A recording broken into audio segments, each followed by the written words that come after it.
Hello there guys, I am back at Newquay Airport in Cornwall.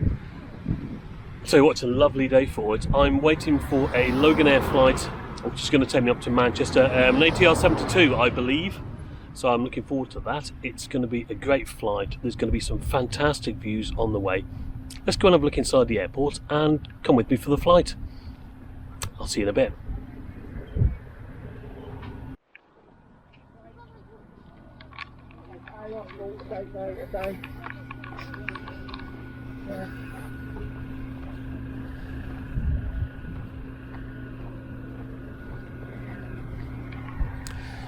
So yeah, it's in a quite nice location, isn't it, the airport? And I think they've done a good job with the frontage. It's all very modern and it's quite green too, with the abundance of plants all around the terminal building. I took a taxi up here from Newquay railway station. The buses again were quite sparse. Cost for the taxi is around £12 to £15 one way. Information's a bit confusing here. The departures entrance is, well, not the departures entrance, according to the sign directly behind anyway. So I have to make my way round the side of the building and through another entrance a little bit further on. So this brings you to the sort of check-in areas, and to the left of this is the security area, and that's a really small space.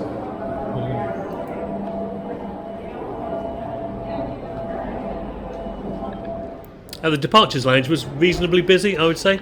There's plenty of empty seats about though, and there are presently 4 gates here at Newquay Airport, which is probably about right for the size of it. So there were a few flights going out during my visit with the EasyJet to Manchester, probably accounting for most of the waiting passengers, I suspect. There was a coffee shop and a small gift shop airside which was doing a good trade. Some decent merch actually. There didn't appear to be any cold water refill stations airside, which should be addressed really. Now you can't see anything from the departures area, which is a shame. The potential window areas are just breeze block walls at the moment. And I think if the number of flights keeps increasing at Newquay, they need to really space them out throughout the day if that's possible. Or just have a bit more of a serious think about expansion. Anyway, my flight today was on the 6-year-old Loganair ATR-72 600, GFBXA, previously operated by Flybe and SAS. I was located in seat 15F. Boarding was late, and we were scheduled to depart at 1400 behind an Edinburgh flight, which left at 13:55.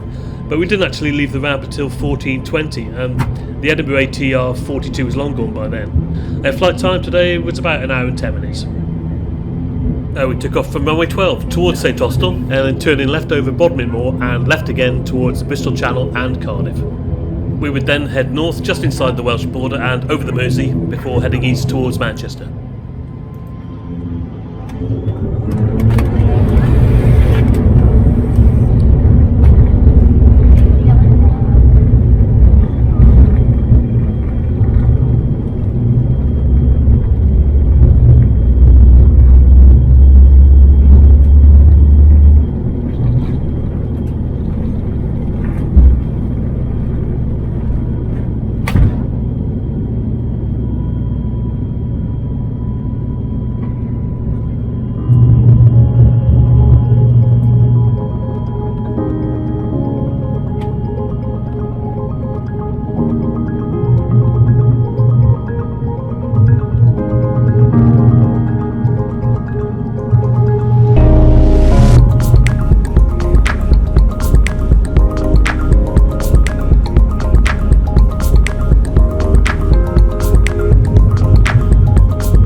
As we levelled out a bit, the cabin crew went through their usual health and safety announcements, etc., and then proceeded to announce that there wouldn't be any in-flight service.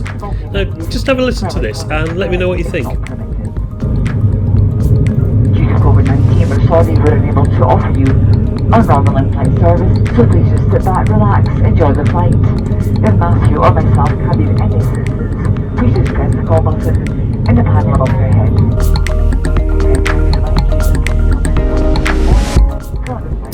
So yes, you've guessed it, the C word was being used as an excuse for absolutely zero service for the duration of this flight. And not massive length, around about 70 minutes, but nevertheless, nothing was provided, not even any water. And now, last time I was on board a Loganair flight was October 2020, And we were served some water and the traditional caramel bar, no problem there.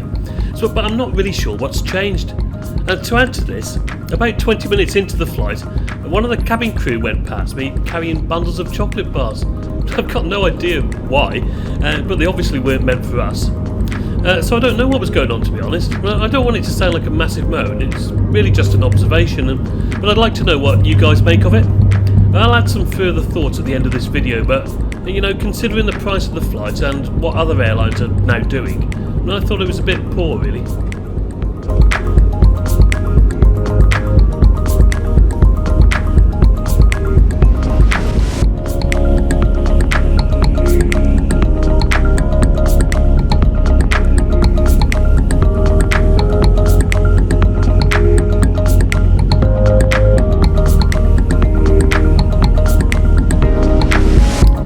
Well, onto the cabin itself, and the flight I reckon was about half full.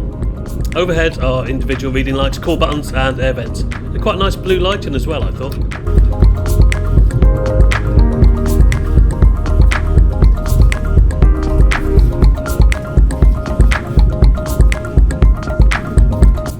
Here's the safety card for this aircraft, which is located in the seat back top pocket, along with the usual sick bag.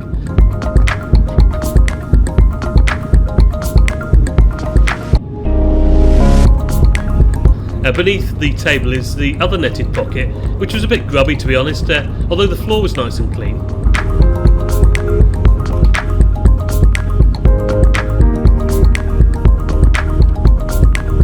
The table itself flips down and there's a useful ridge along the back, so you can lean a tablet behind it. And the table also slides out and in. Again, it was nice and clean.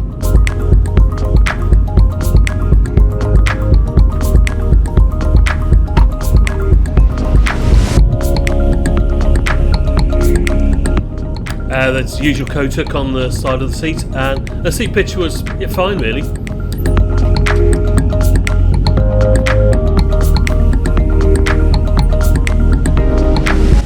Anybody know what this metal lever was for? I assumed it was a seat recline, but it didn't really seem to do much.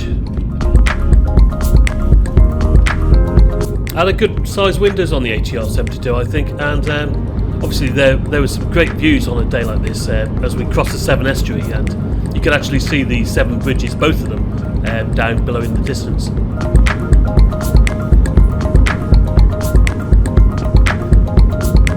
Anyway, one thing that was anything but average on this flight was a stunning arrival into Manchester Airport.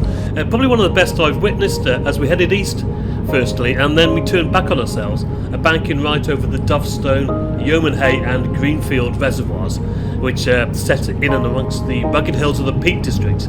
And we landed, quite loudly actually, onto runway 23R. So I'll leave you to enjoy the sights and sounds of this wonderful approach and landing.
As we taxied towards the gate, I couldn't help thinking about the lack of in-flight service.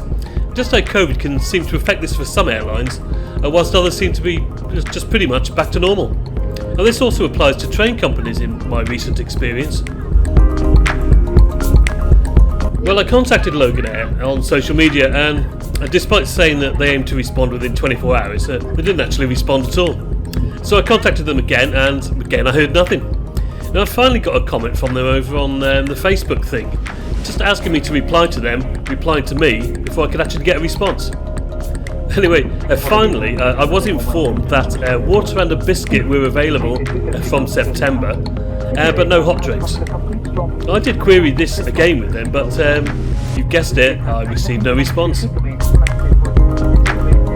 Now, considering both Loganair and EasyJet were operating this route in the summer, the EasyJet flight was approximately half the cost of Loganair's. It was a slightly shorter flight time, and it also had a full buy-on-board service. So in my opinion, I think Loganair need to up their game a bit in terms of service.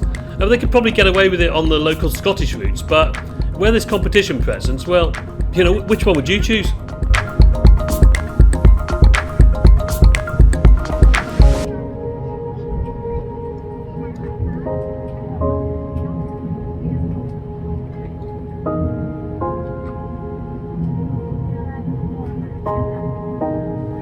Anyway guys, well, thanks for watching another video. I really hope you enjoyed it. It's an interesting route, isn't it?